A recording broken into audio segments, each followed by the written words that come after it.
వైశాఖ పురాణము 23వ అధ్యాయము వైశాఖ శుద్ధ ద్వాదశి మహత్యము. శృతకీర్తి మహారాజు విద్యాధరుని మరలా ఇట్లా అభ్యర్థిస్తున్నాడు. స్వామి, పవిత్రమైన అక్షయతదియ యొక్క మహత్యమును దాని వైభవమును వివరించితిరి. మా జన్మ తరించినది. మాకు వైశాఖ శుద్ధ ద్వాదశి మహత్యమును కూడా వివరించి పుణ్యం కట్టుకోండి అని అభ్యర్థించాడు. అంతటి శృతకీర్తి మహారాజు ప్రార్థించుటచే కాదనలేక వివరించుతున్నాడు. అన్ని మాసముల్లో వైశాఖ మాస మహత్యము శ్రేష్టమైనదని తెలుసు కదా. అట్టి వైశాఖ మాసముల్లో శుద్ధ ద్వాదశి తిథికున్న ప్రత్యేకత మిగుల ప్రశంసనీయమైనది.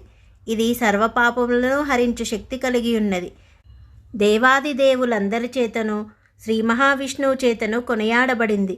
ఇంతటి మహాప్రశస్తమైన వైశాఖ శుద్ధ ద్వాదశి వ్రతము చేయకుండా ఎన్ని దాన ధర్మములు చేసినను, ప్రజోపకరమైన తటాకములు బావులు మున్నగునవి త్రవ్వించుట వలనను, అన్నదాన వస్త్రదానములు చేసినను, ఎన్ని చలివేంద్రాలను పెట్టినను నిష్ప్రయోజనమే. శ్రీహరికి అత్యంత ప్రీతికరమైన వైశాఖ శుద్ధ ద్వాదశి తిథి యందు ఉదయమునే సూర్యోదయమైన తర్వాత స్నానము చేసి సూర్యునికి అర్ఘ్యమివ్వాలి. విష్ణు పూజలు చేయాలి. ఇట్లు చేసినచో గంగానదీ తీరమందు 1000 గోదానములు చేసిన ఫలితమును పొందగలరు. ద్వాదశి నాడు సద్బ్రాహ్మణుడైన వాని ఒకనికి అన్నదానము చేసినచో కోట్లాది విప్రులకు అన్నదానము చేసినంత ఫలము లభించును.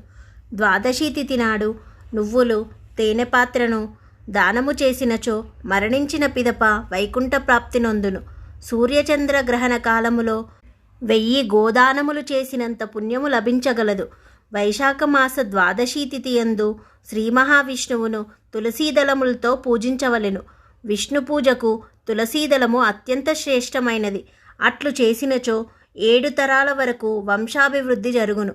యమలోకంలోనున్న తమ పితృదేవతలందరూ పాప విముక్తులై నరకము నుండి విష్ణులోకమునకు వెళ్ళి విష్ణు సాయుధ్యము నొందుదురు. వైశాఖ మాస ద్వాదశి తిథి నాడు విష్ణు పూజలు చేసి విష్ణుమూర్తిని పితృదేవతలను స్మరించుకొని యమధర్మరాజును స్తుతించి నీటి పాత్రను పెరుగన్నమును దానము చేసినచో కాశీప్రయాగ తీర్థములందు అన్నదాన సంతర్పణ చేసినంత పుణ్యము కలుగును. శక్తి కలవారు ఇతర దానములను కూడా చేయవచ్చును. సాలగ్రామ దానము, సువర్ణ దానము, ఆర్థిక సహాయమును చేసినచో అట్టివారు ఆ శ్రీమన్నారాయణుని కృపకు పాత్రులై తమ సర్వపాపముల నుండి విముక్తి పొందగలరు. ఆనాడు శ్రీ మహావిష్ణువును పూజించి పంచామృత స్నానం చేయించినచో తమ వంశము వారినందరినీ ఉద్ధరించిన వారగుదురు. వారి పాపాలను నివృత్తి చేయగలరు.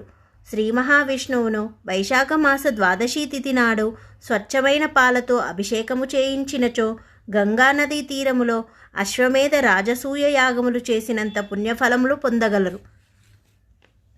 వైశాఖ మాస శుద్ధ ద్వాదశి తిథి యందు సద్బ్రాహ్మణుడైన వానికొకనికి మామిడి పండు, చెరుకు రసము, పానకము, చలువచేయు పదార్థములను దానము చేసినచో వారు తమ సమస్త పాపముల నుండి విముక్తులగుదురు. సంసార బంధము నుండి విడివడి మోక్షప్రాప్తి నొందుదురు. విప్రునకు తాంబూలంలో దక్షిణ ఇచ్చుటను మరువరాదు. అట్లే మంచి గంధము, సుగంధ ద్రవ్యాలు, విసనకర్రలు కూడా దానముగా ఇవ్వవలెను.